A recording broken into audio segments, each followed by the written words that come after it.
So let me encourage you that, there might be some parts of your story that are incredibly broken and you're not proud of, and that we're a super low season, but God is a redeemer. He loves to take the brokenness and make a masterpiece out of it. He uses all the broken pieces every single time. So I know it because he did it with me. So hey y'all, this is danaowusumusic, just giving you a glimpse behind the music. So I recently released a song called Paralyzed No More, which my husband actually challenged me to write because he was saying, you love music, you love writing, why don't you try to put your testimony in a song? And so some years ago, my husband challenged me to do that, and this song came out of it. And so when I think back to, well, actually, let me back up. So, I remember there was a small group that met at my house, and there's a lady in the small group who went to Liberty University. And she was saying how, she was taking songwriting classes. And I was like, oh, that's dope. Like, I'd love to take a class like that. And then somebody else in my small group, she was, talking about in her relationship with God, that God would give her songs. And I was like, yo, that sounds amazing. Man, I'm gonna pray that prayer tonight. I'm gonna go home and I'm gonna ask God for a song. And literally the next day, God started he gave me another song called How High, which hopefully I can put out soon. But it began this journey of writing songs and just spending time with the Lord, and him opening up all these things. And that song that I had started with my husband that had sat for maybe a year, God inspired me to pick it back up and started writing more verses, more and talking about my testimony. And that brings me to when I encountered Christ in college. I was doing my own thing. I grew up in a Christian home, but, for me, I got caught more about the rules than actually talking with a person, having a relationship. And so when I got to college, I was like, oh, I'm free. I'm about to do my own thing. I get to do what I want. But no, I just wound up getting trapped in my own insecurity through all these different things. And so fast forward to my senior year, I was playing basketball, and 5 minutes into the first game of my senior year, the thing that I had worked for my entire, collegiate career, 5 minutes into the game, I'm going up for a layup, and this girl, she comes, hits me in the legs, and I fall, and I tear my ACL, my meniscus, and I'm done for the season.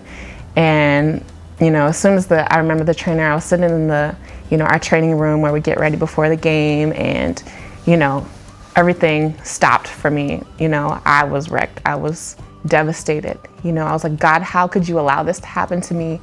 And, anybody else from the outside might not think it's a big deal, but when you work your whole life for something and it gets snatched away from you in an instant, a lot of the things that you believe about God or about life come crashing down. And for me, that just, it spiraled me into a depression that, I was covering up. I was trying to be okay, for my teammates. I was still trying to go through school, Air Force Academy, which is a rigorous military school, just trying to keep myself afloat. And then I had all this time on my hands because as a Division I athlete, your time is very structured. You go to class, you do what you got to do, and then your whole life is at the gym. But then there's this huge vacuum in my life because all that time I was spending at the gym, I couldn't even go to the gym without crying my eyes out every day, because being around my teammates, it just hurt so much because they were doing the thing that I worked so hard to do and now that I can't do, and I'm being forced to sit down.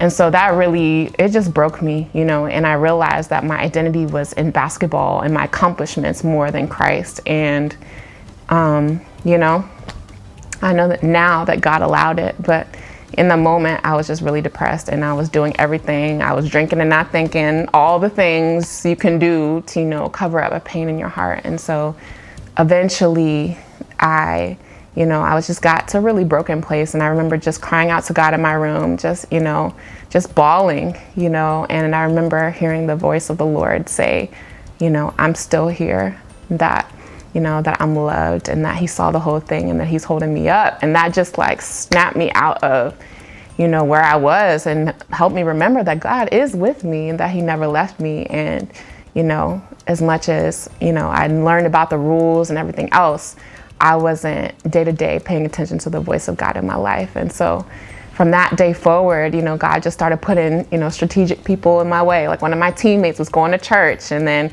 I started going to her church, and, you know, she was doing praise dancing at the time. So I don't know if you remember old school praise dancing where people are kind of waving their arms and doing all these things, you know, but, you know, my teammates were doing this, and it was like a really passionate expression to God that really touched me. Like I was bawling, you know, I was probably hungover from the day before. It's sitting in church, and, you know, I'm seeing my teammates, you know, express their love to God in this way, and the Holy Spirit just met me there, you know.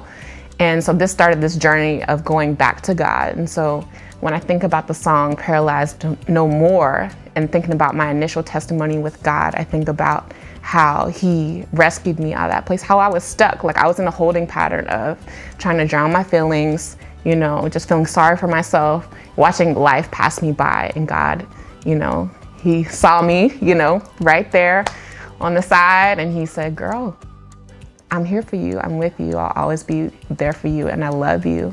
And, you know, he snapped me out of that, you know, and I wouldn't be where I am today without, you know, God snatching me up out of that situation and getting my attention.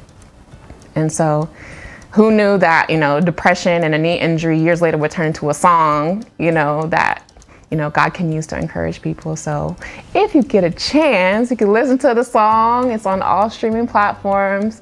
And I pray that, you know, it blesses you and it encourages somebody. So the way that it's blessed me. But then also, you know, fast forwarding now, you know, I'm a wife and I'm a mom, and, you know, sometimes, you know, the insecurities and the lies that we believe from the enemy can be just as gripping and can paralyze us from moving forward, because we're just moving in a spirit of fear instead of a faith. And, you know, it can keep us stuck. And so now when I sing that song, Paralyzed No More, I think about God moving me forward and out of the things, out of the fears, out of the insecurities that I had about myself that were holding me back. So, you know, God uses everything. So let me encourage you that, you know, there might be some parts of your story that are incredibly broken and you're not proud of, and that were a super low season, but God is a redeemer. He loves to take the brokenness and make a masterpiece out of it. He uses all the broken pieces every single time. So I know it because he did it with me. So yeah, go on over and check out that song, Paralyzed No More. And then if you haven't already, like and subscribe this video, and hopefully I'll be seeing you soon.